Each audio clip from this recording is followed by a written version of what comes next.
sexual activity involving someone under 18 is an offense. Even if two teenagers consent, it's treated as statutory rape.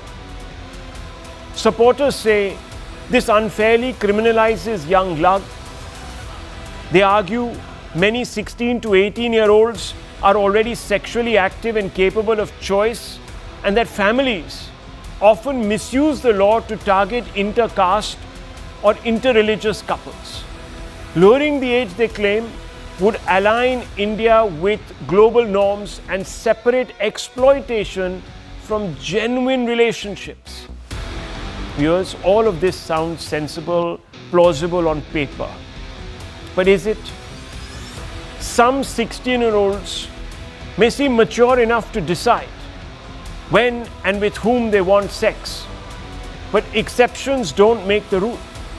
If a 16-year-old is mature enough for sex, why not to vote, drive or drink?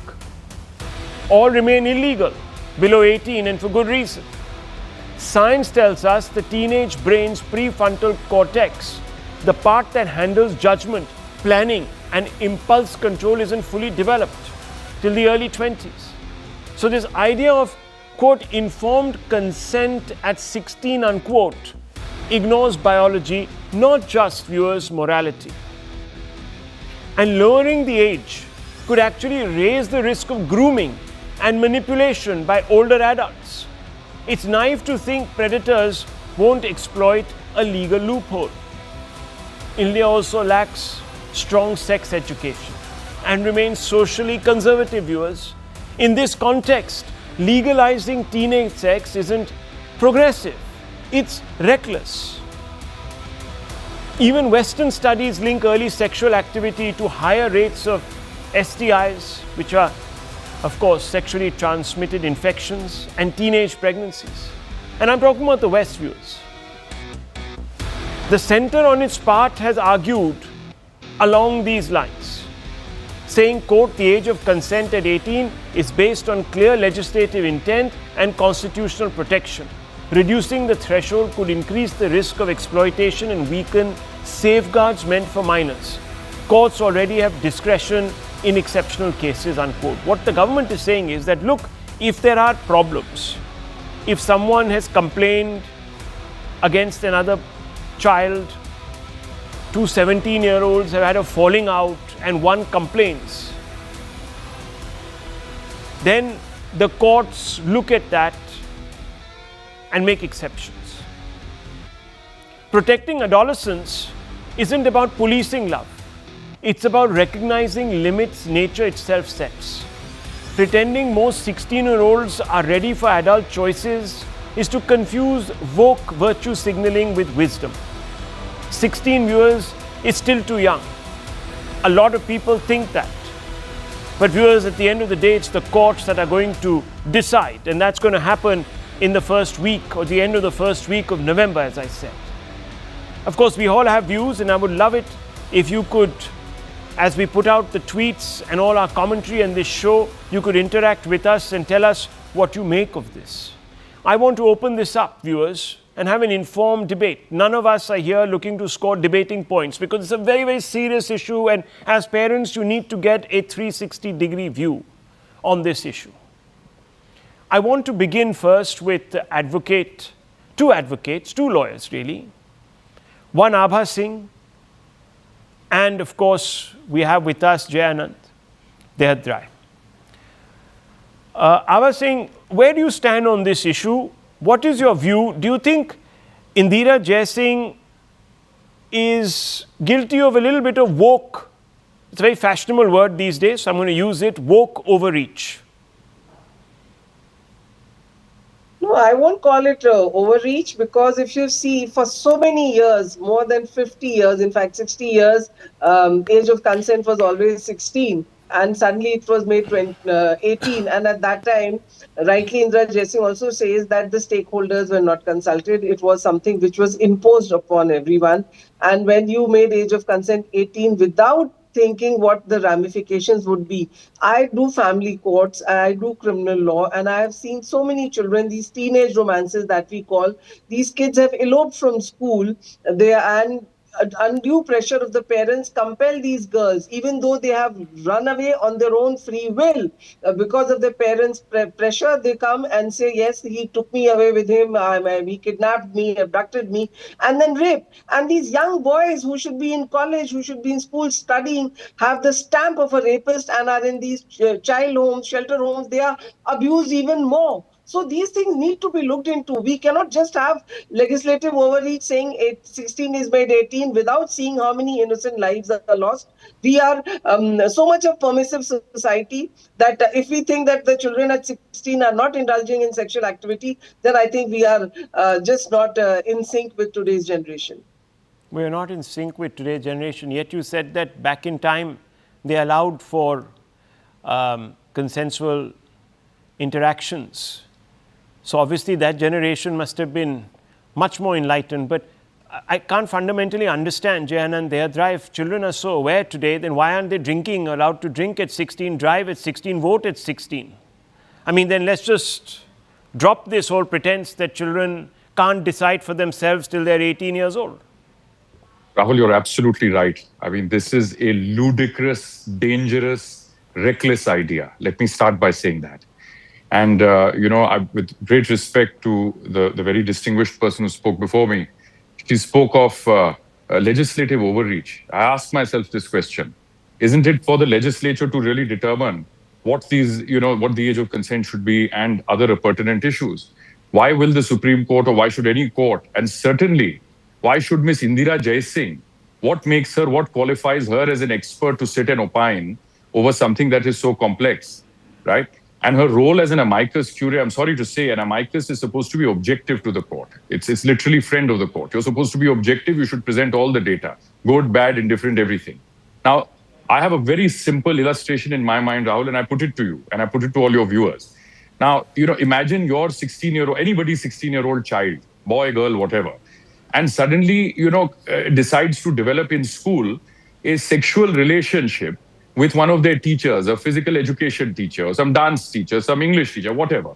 And at that age, as you rightly said, kids are hardly, expected to be mature enough to make any decisions, at least of such a nature. Would it then be acceptable for them to come back and say, well, I'm now in a relationship, and there is a power dynamic here. There is a lot of close proximity, and they get into a physical relationship with somebody like a teacher of theirs, and then and later come back and say, well, it was perfectly consensual. And another very important thing that I think you pointed out, that now, if sexual relationships at the age of 16 are to be permitted, the natural consequence then, Rahul, are pregnancies. Do we want now, teen pregnancies between 16 and 18? And the WHO says that the amount of birth defects and the amount of, the danger to even the mother's life between the age of 16 and 19 is what the WHO says is extreme. And one last thing, the NCRB data, I have it for 2023, presents a terrible picture. So there are about 70,000 plus POXO cases of, sexual assault cases against children, of which 96% happen to be girls. So what are we doing? Does Miss Indira Jaising and whoever these, individuals are who are backing her, or groups from the West that are backing her, what do they want to do? Do they want to completely destroy Indian society? And yes, we are very proud of our norms. We're very proud of our cultural values. We don't have to go around aping everything that the West says or the West does, and it hasn't worked for them. You very rightly pointed out, teenage pregnancies, single-parent households, and you know what that leads to? That leads to, crime. That leads to enormous crime. There is a direct correlation between children who are born in single households, right, with only one parent, and massive crime. So this will open the floodgates to so many issues in Indian society, and we don't need it, we don't want it. The West can keep this great idea, of allowing, consent at the age of 16 to itself. It doesn't suit India. Well, the Supreme Court is, of course, taking up this matter, Dr. Ranganathan, in the next 10, 12 days. Where do you stand on it? This is a complex issue. You'd admit, I mean, look, in all interest of full disclosure, I have a 13-year-old girl. And I know the dangers out there, and I'm sure a large number of parents would share those concerns. I mean, there are grooming gangs out there who can now approach. I haven't given my daughter a cell phone, and I don't intend to till at least she's 16. But fundamentally, you remain vulnerable to all sorts of influences. Good evening, Rahul, and good evening to my fellow panelists. I have to say this straight up, that the arguments given by lawyers, especially Ms. Jaising, in favor of lowering the age of sexual consent to 16 are, I'm afraid, shockingly unscientific and illogical. Number one, they say lower the age because adolescents today attain puberty earlier. By this logic, should we allow sex at 9 if puberty is reached at 9? Number two, they say adolescents today are capable of forming romantic and sexual relationships, unquote, of their choice. What silly reasoning is this? If kids age 10 have sex with mutual consent, does that make it all right? And number three, most troubling, Jassing cites 180% rise in prosecutions under POCSO involving those aged 16 or 18, basically an argument to lower consent so as to escape conviction. By this logic, we should legalize cocaine and marijuana use to escape convictions. Look, above everything, this is not just a matter of law. This is also a matter of science. Because above everything, as I say, there is a pursuit of a law or a code that begets what I call universal good. That is just, equal, and based on science. Only then can societies progress. We have seen this time and again. The abortion limit has been decided by science and it has changed over years. Was that not warranted? Laws on infant vaccination, contraception, still prohibited in many societies. Was that not warranted? Similarly, science tells us what we need to know about the appropriate age for consent. It is confounding as to why we would disregard scientific evidence in favor of diversity or so-called inclusivity of personal laws. The marriage leading to physical union for a woman upon puberty, sanctioned in Islam, demanded by AIMPLB, ratified by Indian courts, causes irreversible physical and mental damage to the woman's body. Should we continue to cause damage in the name of diversity? You want to continue to marry girl childs because your community has been doing so, while every other community in India has to follow the Prohibition of Child Marriage Act? Is that pro-woman? Now let me come directly to the age of consent. Setting the age of consent for sexual activity as 18 is supported by substantial scientific evidence from developmental psychology, neuroscience, and public health studies. Are we going to ignore all that? This threshold aligns more closely with key muturational milestones, reducing risks of physical and mental well-being compared to lower ages like 16. Data, Rahul, consistently shows that delaying sex until 18 minimizes cumulative harms, allowing for better informed decisions. Physically, earlier sexual initiation exposes adolescents to heightened risks of sexually transmitted diseases or unintended pregnancies. Studies indicate that those initiating sex younger have lower odds to condom use and high STD and pregnancy rates due to immature biological factors like underdeveloped cervical tissue. Mentally, this is important. Earlier sexual activity is associated with depression, suicidal ideation, low self-esteem, and regret. Research shows that sex before 16 often occurs under peer or partner pressure, alcohol influence, or curiosity, leading to negative memories and emotional distress. Delaying to 18 provides time for emotional development, reducing risk to long-term psychological harm like attachment issues or increased divorce rate in adulthood. Finally, neurodevelopmentally, the adolescent brain's prefrontal cortex, crucial for impulse control and risk assessment, remains immature until the teens. Don't people know this? It creates a mismatch with hyperactive reward systems that drive high-risk behaviors. Look, 30 seconds. Scientific consensus favors 18 as it is better at safeguarding physical health by curbing exposure to infection and pregnancies, bolstering mental resilience against regret and disorders, and accounts for ongoing brain maturation. So let us go by science, not Sharia. Well, you know, I'm intrigued by that last phrase, science, not Sharia, Dr. Ranganathan, because I've just received a message. Some people are saying that this is an attempt to preempt challenges to the Muslim Personal Law Board, because as you know, there have been petitions saying that Muslim girls should not be allowed to get married at 15. So there's an orchestrated attempt to bring down the age of consent to 16 so that everyone then is in the same sort of, ballpark. But let's put those conspiracy theories aside for a few moments and let me bring in Advaita Kala. Advaita Kala, my problem, but before I come out to you, let me just go back to Abha Singh, because there are two people who've now sort of taken a position slightly different from hers. I'm preempting, of course, what Lalita Kumara Mangalam or you yourself are probably going to say. But let me just bring in Abha. Ms. Singh, it's funny because, let's put morality aside, because that's a conversation I know that Indira Jaising would love us all to get into and then make us all look like some sort of, conservatives and therefore make us look a little regressive. So I'm not looking at that argument at all. I'm just looking at biology or science. Simple.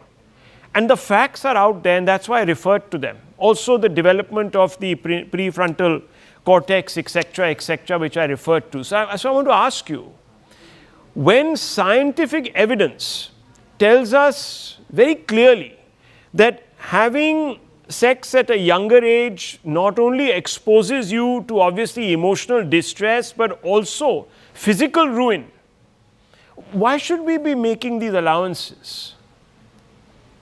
My question to you is that is the young generation following what the science is saying? We have to be realist. And if you remember when the Juvenile Justice Act was being discussed upon after Nirbhaya, the most brutal was the juvenile. And at that time we said that if at 16 you can commit rape, if you can commit murder, then why should you get protection of the IPC? And that time also people came with such logic saying that they by are this minors logic, we cannot punish them. No, I understand. By 16 this to logic, 18 viewers, is not just listen to the children logic. anymore. So question that is being... Rahul, but 16 to 18, you cannot just get away saying that they are kids. They don't have a mind of their own. One second. I was saying, the question that you posed to me is that, is the young generation following what the law is saying? And if they are not, that is that they are indulging in risky sexual activity. And that is why all these... Okay, one minute. Let's just take the logic forward. Abortions are not taking place. They have to hide Okay, themselves. Abha Singh ji, please, 1 minute. You see, even above the age of 18, you can still have unwanted pregnancies and go in for an abortion. So let's not make this, such a loose context. So I just want to come back to the question you're posing. The question is an intriguing one, viewers. If the young generation is not following what the law is saying, now tomorrow the young generation will say we want to bunk school. Because, we don't want to follow school rules. Who cares about school? Why go to school at all? So then let's open a school in your own drawing room, viewers.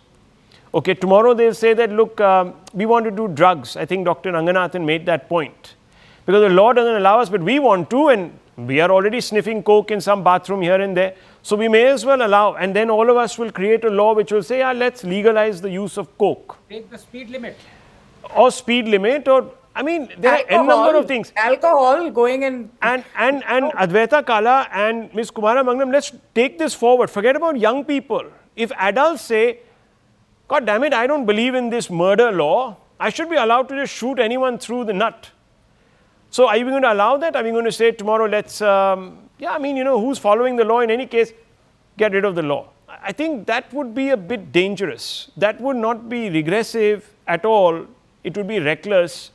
Advaita Kala, where do you come in on this debate? Look, I don't want us to sound like big uncles and aunties, but I just want us to be rational and reasonable. There's only one uncle on your panel, Anand Ranganathan, Ranga uncle. But the rest of us are fine. But I object to that. on a serious note, Rahul, this is the kind of warped feminism. I get away with good studio lighting, viewers, so that's okay. Yeah, okay, go on. This is the kind of warped feminism that, the likes of Indira Jaising bring to the fore and then make it sound like some kind of, egalitarian and progressive outlook on the world. Come on, it's basic common sense. Consent goes with agency, okay? You cannot have one without the other. What agency does a 16-year-old have? Let's not be blind to the realities of our society, the kind of society we live in, the kind of family structure we live in, the community structure we live in. Consent cannot be independent of agency. When you have situations like the grooming gangs in England, one of the biggest reasons for inaction, and now they're coming under a lot of fire, was of course the racial angle that these were Muslim Pakistani men, but also the fact that most of the girls were between the ages of 15 and 17. So they said, well, they consented. Oh, she was promiscuous. Oh, she was, taking, not well raised or came from a working class background. So what this also does is when you play around with these kind of ages is you give the authorities the leeway not to assert themselves and not to protect young girls, especially who bear the brunt of this kind of coercion and manipulation. So these are very significant issues because you are seeing things like that. Whether you call them grooming gangs or love jihad or whatever you want to call them, the fact of the matter is that young women are being coerced and manipulated in this way. And the moment you go ahead and lower the age, because people around you or people like you or your social strata has this sort of view on premarital sex or adolescent sex, doesn't mean it's applicable. I mean, the law has to protect those who are weakest amongst us, not promote the values and standards of those who are the strongest amongst us, which is what Indira Jaising is suggesting, that kids in Delhi, Mumbai, who have access to internet, TV, foreign travel, etc., and can sit and drink a glass of wine with their parents, are the ones who are willing to consent for this. I mean, this is the kind of deracinated soch or thought process which is so damaging to young people. And we have to push back on this very seriously. It takes an elite view of the country, some would say. Okay, I just also want us to keep the graphics on screen because various points of view have been reflected, the pros and the cons and so on and so forth. Lalita Kumaramangalam, you are, of course, also a student of the law. It's not as if you don't have a studied opinion on this, and you've, of course, been the chief of the NCW at one point. And I have to ask you, because there is a concern that POXO is also being misused. How do we now find a way out of that? Because if one were to give complete benefit of doubt to the people who want to dilute this law and say that they are really genuinely concerned that love is being criminalized, especially young love, how do we get out of that rigmarole? Good evening to everybody. My first concern is it young love or young sex? At the age of 16, when pressure is put on either boy or girl, and it is almost sort of become like gospel, which I don't agree with, by the way, that sex is part of love and there is no love without sex, then I don't think that we should be here saying that the age of consent for sex should be lowered to 16. I have a 12-year-old granddaughter. And, at the age of 16, when I was 16, okay, I come from a couple of generations before her, we were not thinking about sex. It's not that we were not, and I was studying in a co-ed school, Springdale School in New Delhi. So as you know, New Delhi and Mumbai are always the cities that are quoted as being far more forward in inverted commas. It's not as if we didn't have crushes on boys in our school, but at that point of time, we were far more bothered about our studies. We were hitting 9th, 10th, 11th. And this is what most children are even today paying more attention to. Of course, our minds are all going through a sort of jumble one mix-up. We don't know what we're doing. We may be doing something wrong. We may be doing something right. But then to just blanket it all under the thing of informed consent, I think is totally wrong. Most children do not know what they are getting into at the age of 16 when they are having sex with each other. It's not just about pregnancies, especially when it comes to girls. It's about the fact that we still live in a social conditioned format, deracinated or whatever we may choose to call it, where every blame is put on the girl. She is bad character. She is loose character. She is this, she is that. Do we teach our children about safe sex? Forget about sex. Do we teach them to protect themselves against pregnancy? If we do that, then yes, perhaps one may consider that the age of consent may be lowered. I'm not saying it should be. I don't agree with it at all. But we don't teach them anything about how to survive if they are going to have uninformed sex. I'm not talking about consent versus no consent. I'm talking about the fact that these children don't know that sex can also have consequences beyond pleasure or, maintaining a relationship. We are putting pressure on our teenagers, and sometimes I would say partly the pressure is also on the boys, where we're trying to promote the fact that, if you are fond of each other or if you're in love with each other, I don't know if you can even understand the concept of love at 16, but presume that some people may, some younger children may, then it means automatically that you must have sex. Now, that's not love. That's sex. So you're drawing they that... don't know the consequence of it. Okay. So how are we going to say that their consent even is, I'm going to sound very conservative and everybody's going to jump down my throat when I say this, but how does their consent even mean it's consent? They are being pressured to say yes because, I'll break up with you. And there's also the larger prospect of peer group pressure. So there's that problem too. Okay, one second. Yeah, very quickly, because I want to bring in Jay and they had versus modern, up to date or whatever. Yeah, doctor. Yeah. Now, very quickly, great points made by Lalita ji. In fact, everyone, including the teenager Advaita. But I'll just like to say one thing. Sorry, that took a couple of seconds. Thanks. No, look, I'm afraid, if I may disagree slightly, this is not a matter about law at all. Yeah. And that is why I quoted the example of abortion. Now, in America, they don't treat the matter of abortion scientific matter at all. They treat it cultural or religious or something. Yeah. This is purely a matter of science. Now, we know law changes by the virtue of the society changes, the practice changes. But if the science or the human body, the way it evolves, remains stagnant, then the law should not change based on the society. Yes. The law that pertains to scientific development of a human body should only be applied if that human body evolves or changes. And we know with increased nutrition, with healthier living or lifestyle, our body is also evolving. Now, if tomorrow it turns out that our mental faculties or our physical faculties are able to withstand sex at 16, that should be the case. But right now, it isn't. Okay, Jayanant, Dehadrai, finally to you, a few minutes left on the discussion. I just wanted to ask you, again, I'm coming back to that point about criminalizing, young love. Now, I know that Lalita Kumaramangalam has drawn a very interesting differentiation between love and sex there, but if one were to take it at face value and say that, look, there are problems, can we find a middle path here in the law itself? Yes, you asked a very pointed question, and I think the answer, and I quite agree with Lalita ji also, I think she makes a very balanced argument, and Professor absolutely, he hits the nail on the head when he says that this is a question of science. But our courts, for example, the High Court, has the inherent jurisdiction to quash a case which is fake. So let's take these outlier cases that she mentions, for instance, or that those who are supporting the age to be brought down, the ones that they're sort of, referring to.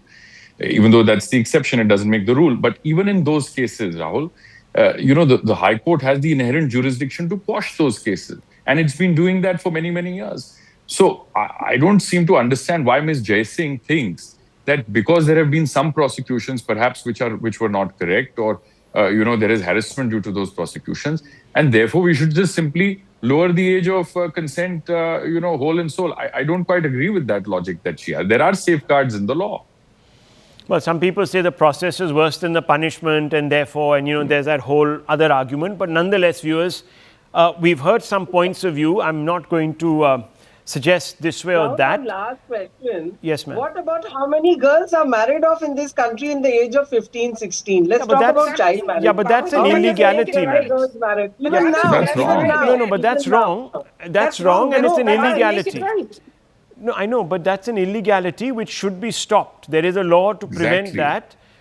So, yes, laws are broken. I'm not denying it, viewers, but that doesn't mean you bring the threshold of the law down. That's the point, you see. Exactly. So, I leave it at this, viewers. Look, we've heard some points of views. Yeah, ma'am, it's okay. The Supreme Court will be hearing this, and we'll get another opportunity to revisit depending on what the Supreme Court also says, viewers. So, that's going to be something that we should look forward to.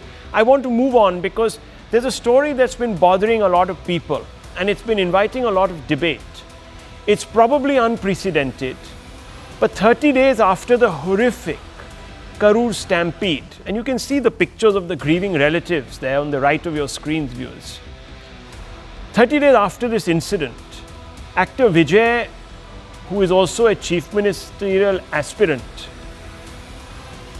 has finally found the time to meet the victims and kin of those trampled underfoot. But Vijay didn't call on the sufferers. Instead, in a rather imperious fashion, he summoned the victims and survivors to himself. So all these poor people, viewers, his fans that suffered because of alleged misdemeanors on his party's part and perhaps even his part, viewers, these poor sufferers have had to come all the way to meet Vijay, who now has decided to condole with them. Yes, you heard right. The condolences he offered were at his time and location of choosing. In all my time, I've never known this to happen. His party, TVK, had booked 50 rooms in a hotel in Mahabalipuram to enable the actor politician to personally meet the grieving families who traveled to the venue in a bus. This even as the Central Bureau of Investigation has taken over the probe into the stampede, with a team of officials already visiting the site of the stampede in Karur that occurred on September 27th during a TVK rally where Vijay was scheduled to speak. So exactly a month later, he now decides, viewers, to offer his condolences, but he basically calls in the condolence. Come to me is the message.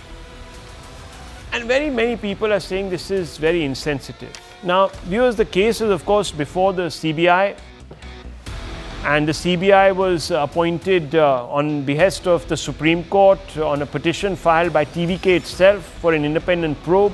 Some arrests have already been made. A number of people from the TVK itself have been arrested, some of their top officials from the district also. But coming back to the meeting, it has sparked debate because some are criticizing Vijay for arranging travel and accommodation instead of visiting Karur directly to console the families. The party said the arrangement was necessary because Vijay was unable to obtain permission from the authorities to visit the victim in Karur. Viewers, whichever you cut it, the list of omissions are piling up because they add to a sense of impunity. And let me tell you, Vijay's team did not heed the local police when he was asked to change the venue 27th of last month. Vijay kept the crowd waiting for 6-7 hours after finally reaching the rally, by which point there were masses of people, more than even what the ground could hold. Vijay ignored clear signs of the tragedy unfolding and went on speaking. Vijay stopped only after he was informed a young girl was missing. Vijay quickly exited the scene and went back to his home base. He didn't even wait, viewers, in the neighboring constituency or go to the hospitals. Vijay has yet to even comment on the tragedy or express remorse in a manner that suggests, viewers, that he is taking moral responsibility. Yes, he has issued a video. He's met some of these people now and allegedly broken down. But you know what I'm trying to say, viewers? There has to be an unconditional admission.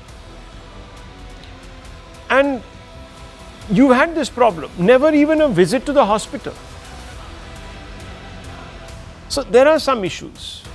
And there is a pattern to Vijay's alleged disregard. Or is there not? Is it VIP privilege at its worst, viewers? Some questions. And I'm not taking a position, I'm just asking the questions. And I want to go straight across to Ranjana Nachiyar, spokesperson of the TVK. Shekhar Iyer, senior journalist, is also here with us. Dr. Ranganathan is also with us on this debate. Now, Ms. Nachiyar, let me ask you this. This is a little unprecedented, where you summon people when they are in their grief, when they are at their lowest moment, and say, look, if I have to condole with you, I'll do it on my terms. How do you respond to this, ma'am? I think this is stretching it a little bit, isn't it? Yeah, good evening. Good evening. Before we getting into the interview, you have projected our leader, TVK leader Vijay, in a bad way, that he is hiding himself, he's not coming out. He didn't go to Karur to show his grief. He has invited all the victim families to Chennai to meet them, to share their grief. All these things. You need not have to project a wrong way. You need not have to project him in a wrong way, our party leader in a wrong projection. The ground reality, you should understand. The ground reality is there are so many mischief makers in Karur. They don't want our leader Vijay to come and show his grief there. And another unrest situations might happen. So to avoid those things, and TVK leader, he just wants to set a new standard. Quite empathy, quiet, and direct outreach and safety planning should replace big crowds and speeches. Vijay's approach is a lesson to how humanity must come before politics. And there is no objection from the victim families and from Vijay sir. Then why does the other party people and you guys bothering about why Vijay didn't go to Karur? Why do you all want to make another unrest situation? Everything is going well. The people have understood what kind of critical situation the party, the Vijay, the leader of TVK is facing, and they accepted to come. They never showed any Ma'am, you said that any objections. Okay, so you said that I unfairly, I've just stated the facts. Are there any facts that you found that were wrong? No, that's not a fact. That's not a fact. No, what is not a fact? The It's fact a that he wrong left the fact. venue. No, one second. Let's go over the facts. Since you're disputing them, is it not true that the crowd was kept waiting for 6-7 hours, ma'am? The rally was supposed to start at noon, and it started actually at 5 or 6 in the evening. In fact, a little later than that. Is it not true? Yes or no? Tell me I'm lying. Okay. Viewers, Vijay ignores. I think we lost her. We should try to bring her back. It's important. Vijay ignored the clear signs of the tragedy unfolding and went on speaking. This is on record. This is what we are being told. But Dr. Ranganathan, what do you make of this? Because, look, Ranjana Nachiyar is going to say what she is obviously within her bounds remits to say. She has to defend her leader. Are we being unfair? We lost the spokesperson at a moment where I just wanted to put a very simple question to her. When she says there was nothing wrong in the victims or the families of the victims being literally summoned by someone who in many ways is responsible for this tragedy. I wanted to ask a very simple question. You had, in the aftermath of the Morbi bridge collapse in Gujarat, the Prime Minister visit the unfortunate site, the tragic site, and he met with the families of the victims. Should he have instead paid for their tickets and asked them to come from Gujarat to Delhi to see him? Is this what this country has come to now, Rahul?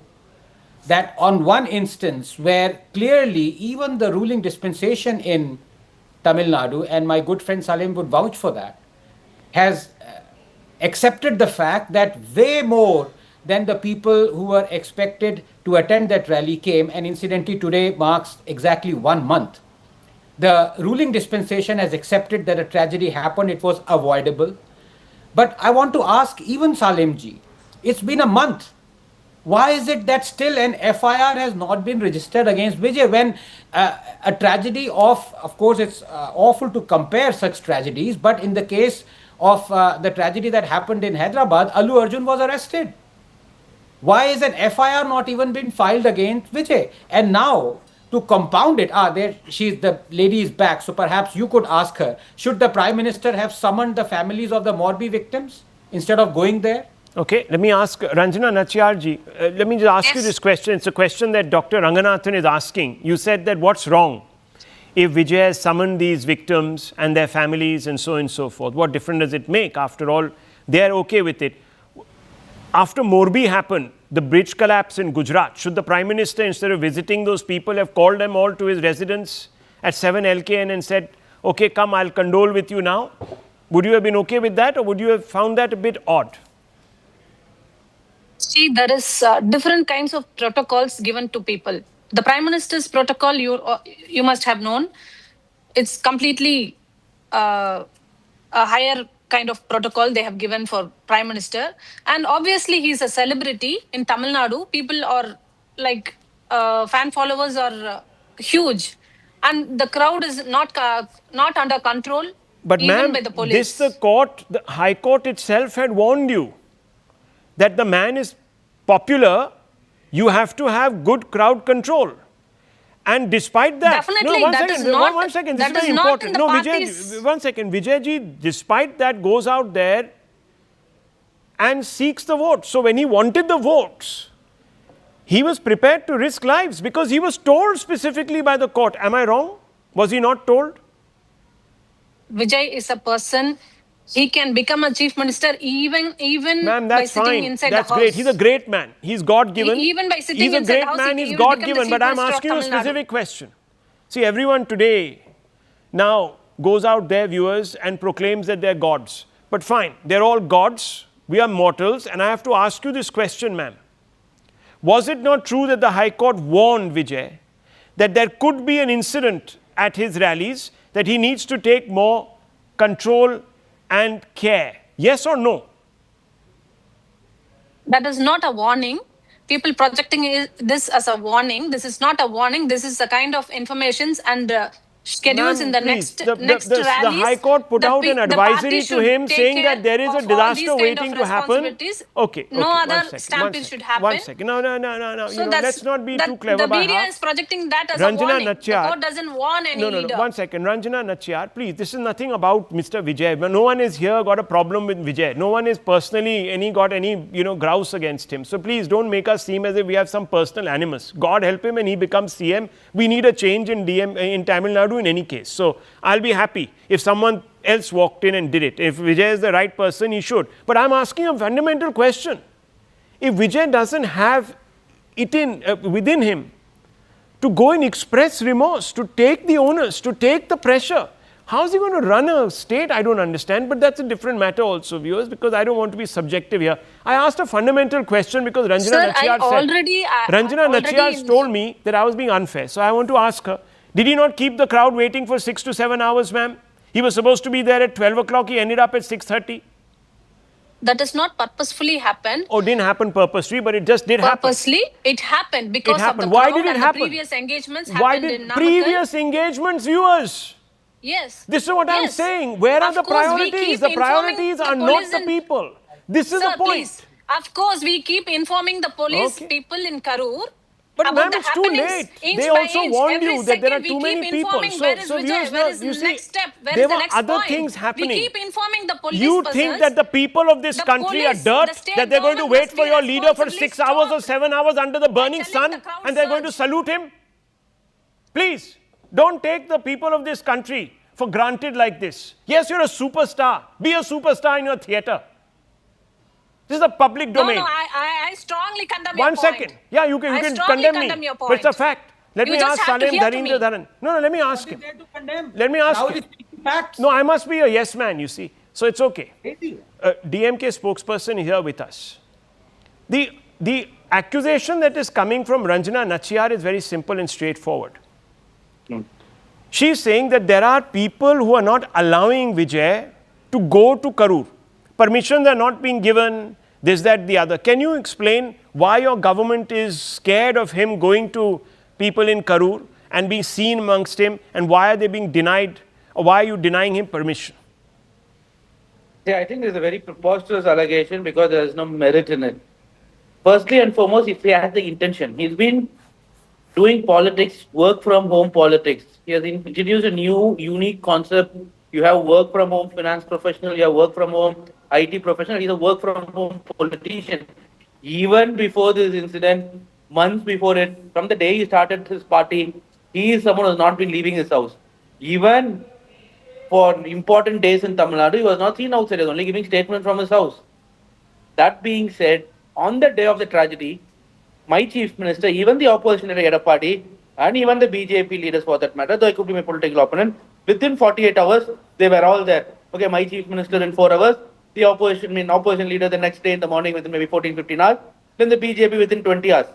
But this man say... No, but he's 10 saying PM, that you're denying him permission to go there. No, wait, I'm coming there. At 8 p.m., the tragedy happens. This man has an audacity to take the flight and go back to Chennai. He could, from Karur, Tiruchi is 1 hour, right? And Coimbatore is 90 minutes. Maybe you're not from Tamil Nadu, you may not know this. So Tiruchi airport, he goes to Tiruchi airport. So my point is, why could he not have stayed in the Tiruchi itself? In a hotel or in a guest house? He is an actor, he has properties across the state, or in Coimbatore, coordinated with his cadres on relief measures. And then at least deputed his number 2. Okay, he's a superstar. He's God, they say. Number 2, why did the number 2 or number 3 not go? But are you denying him permission subsequently to go to Karur? I'm coming back to that. My point is, does he have the intention? Only if he has the intention or not, if that is true, then the second question of are we giving permission or not will arise. My point is, he does not have the intention. But answer the question. Same night, Answer the question, sir. General Secretary Busi Anand could have gone. True, but Mr. Salem, I'm asking you, are you denying particularly Mr. Vijay? Because that was the claim that was made by the TVK spokesperson.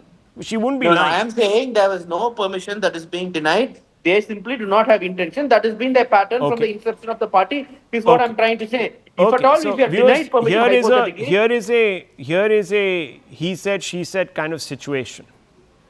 Now, Ms. Rachna Nachiyar, before I bring in Shekhar Iyer, can you give me any concrete example of a permission that you have sought? Did you apply for something? Is there any paper proof, any date, any time? I can't hear you, ma'am. I think you might have muted yourself. Please unmute yourself. Thank you. Yes, ma'am. So many venues we have requested. Okay. The local Karur halls, we have requested in the morning. They say, okay, you can take this hall for meeting the victims. In the evening, they withdrew it. They don't know. They say, they just say, please understand. Please understand. Okay. No other words. No other words. Okay. They just want to say, two please sets understand. of claims. Yes, very quickly. It clearly says No, I'm that coming there. I think a very important they point to have make some. here. Yeah. See, I'll make this point here, okay, to make it very clear. It is a private marriage hall. They have refused permission. Now they're holding it in a resort. The resort has given permission. What role government has? But you are, for example, a marriage hall owner. You have seen all the 4 rallies of Vijay, how the public property has been vandalized.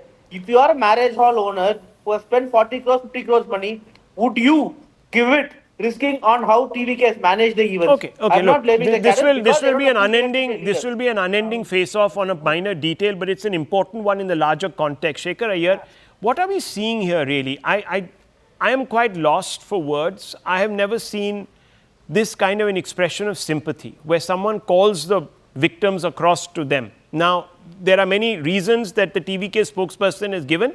How do they how do you assess those?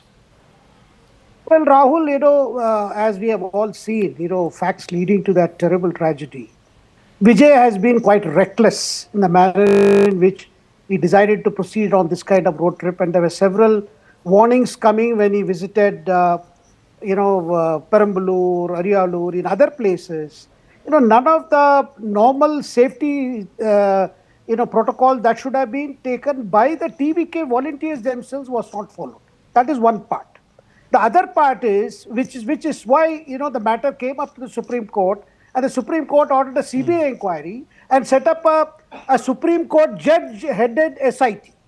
So obviously there are several dimensions to it, and the question is, how did the Karur tragedy happen? The tragedy itself. See, it's very clear that DMK leadership has been quite, having butterflies in the stomach since he has been drawing crowds. Now, this whole thing, should have Vijay done better? Definitely. I mean, first he should have, either their first 2 rallies which were held near Madurai, that saw a better management. But once he decided to go on a road show, things went haywire, and they were going haywire. Now, question is, it happened in Karur. Now, none of us can ignore the fact that Karur is the home ground of a very powerful minister, Senthil Balaji, who is close to the Stalin family, and Senthil Balaji would not have been very happy with a grand show there. So there are several questions that have been put, several allegations made as to what did the supporters of Senthil Balaji do. These are the matters that came before the High Court that have gone before the Supreme Court also. That's why the Supreme Court decided it has to be investigated by CBI, because CBI comes under often criticism that it is trying to help the centre and BJP. That's why an SIT monitored. Now, as far as Vijay's behavior is concerned, but then what he has done subsequent to that, he wanted to beat them. Definitely, Tamil Nadu police was not cooperating with it. Because, the DMK leadership doesn't want that he should go there. So, there were several things being told to Vijay, if you go there, there will be a further law and order problem. Your safety is in a lot of things were fed.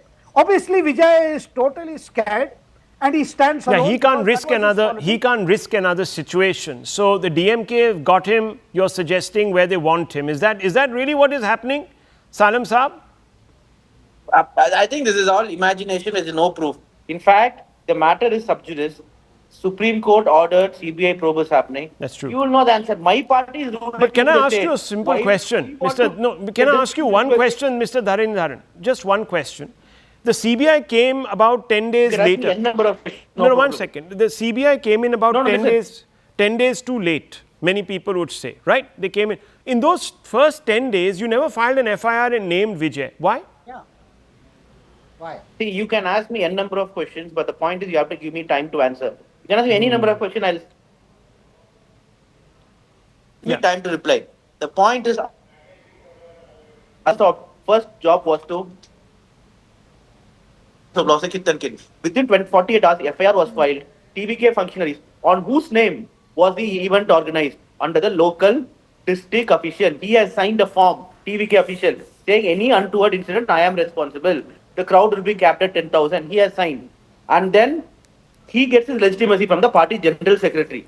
So the manner it was done was that the event is organized by the local TVK Karur district secretary, and then Busi Anand has sought for another permission from the commissioner of DGP office in Chennai. So cases have been filed on these two, and they are absconding.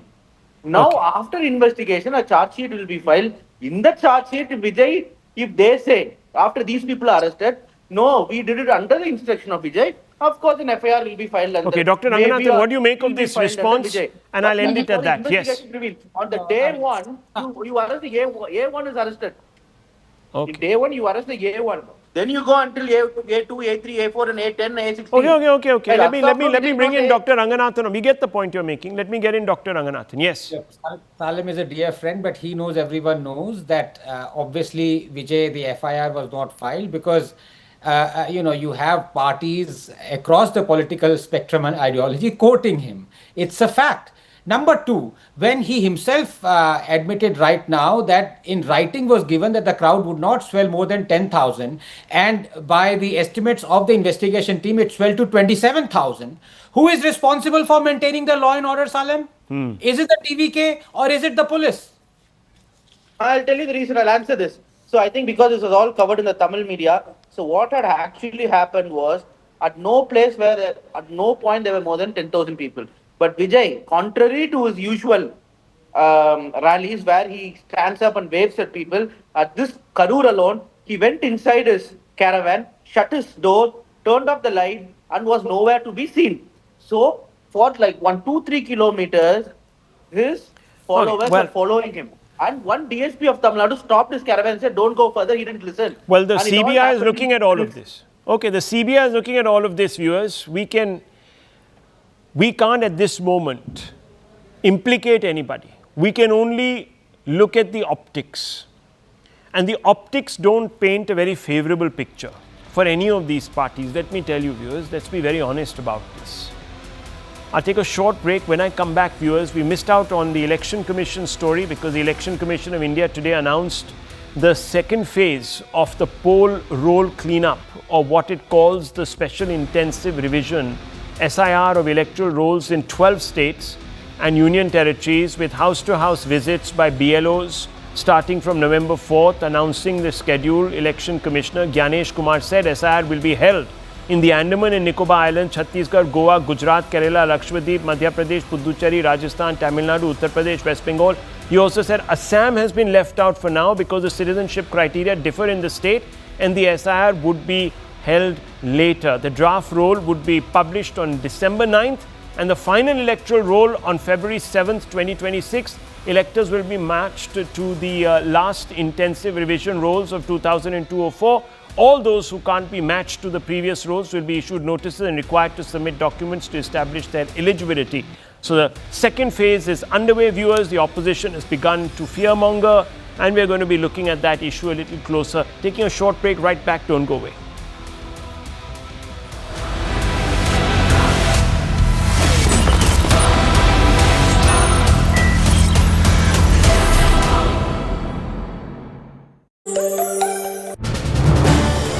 This is News 18 Network.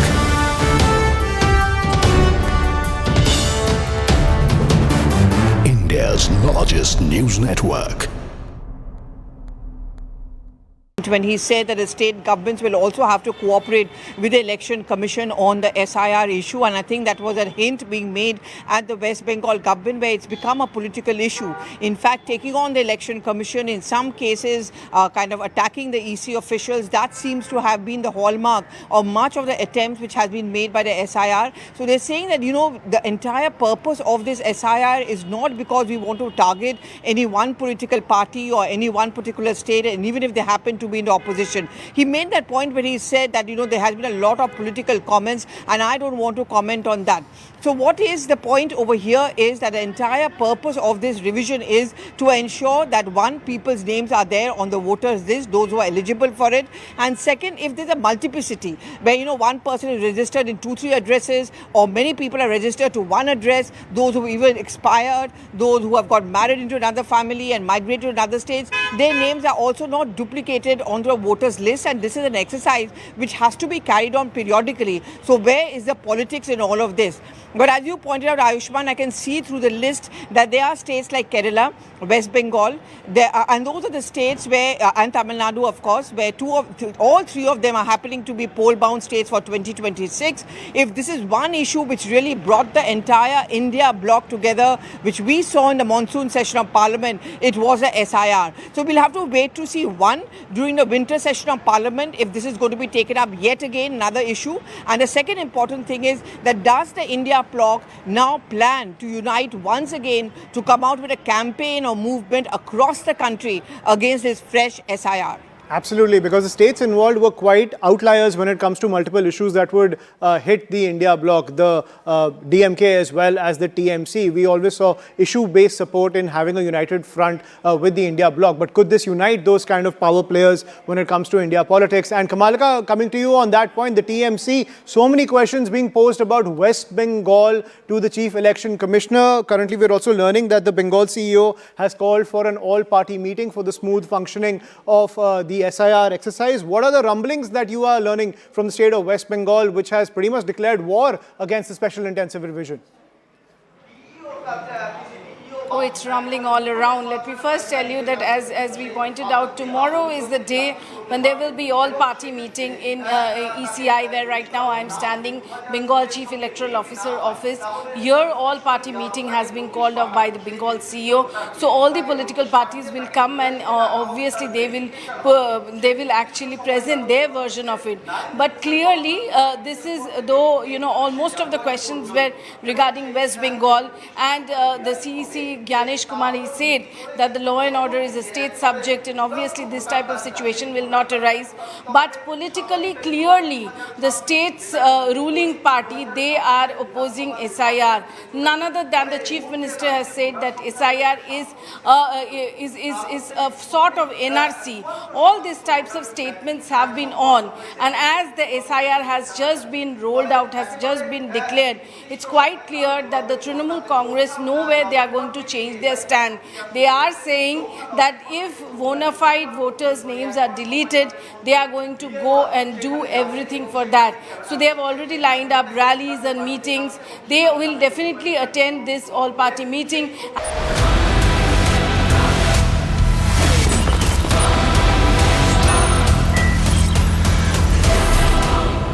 Viewers, 3 deadly bus fires in Andhra Pradesh, Rajasthan and Uttar Pradesh have reignited concerns over private bus safety in India in just 9 days.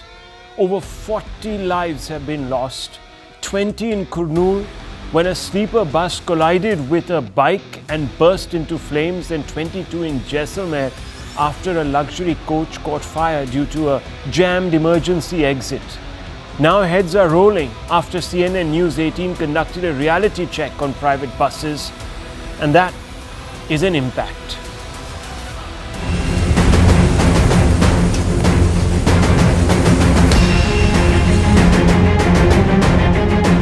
Why are private buses not taking proper care? There are a lot of buses around here which do not follow any rules. Just one emergency exit, and experts say there should be at least 2 or 3.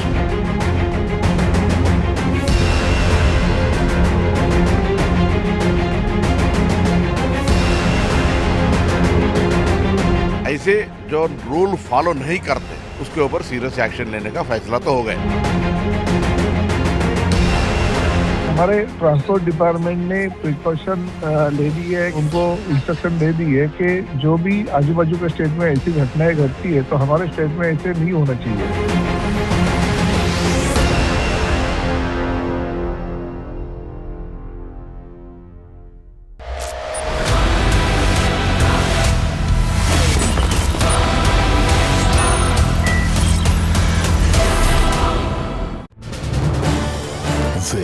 is News 18 Network.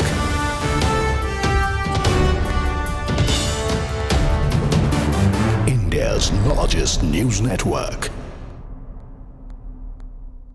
When he said that the state governments will also have to cooperate with the election commission on the SIR issue, and I think that was a hint being made at the West Bengal government where it's become a political issue. In fact, taking on the election commission in some cases, kind of attacking the EC officials, that seems to have been the hallmark of much of the attempts which has been made by the SIR. So they're saying that, you know, the entire purpose of this SIR is not because we want to target any one political party or any one particular state, and even if they happen to be in the opposition. He made that point when he said that, you know, there has been a lot of political comments and I don't want to comment on that.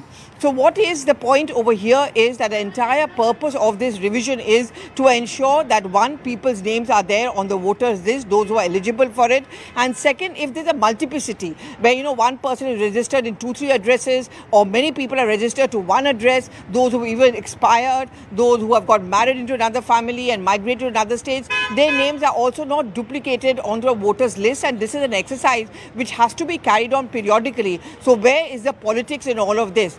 But as you pointed out, Ayushman, I can see through the list that there are states like Kerala, West Bengal, and those are the states where, and Tamil Nadu, of course, where all three of them are happening to be poll-bound states for 2026. If this is one issue which really brought the entire India bloc together, which we saw in the monsoon session of Parliament, it was a SIR. So we'll have to wait to see, one, during the winter session of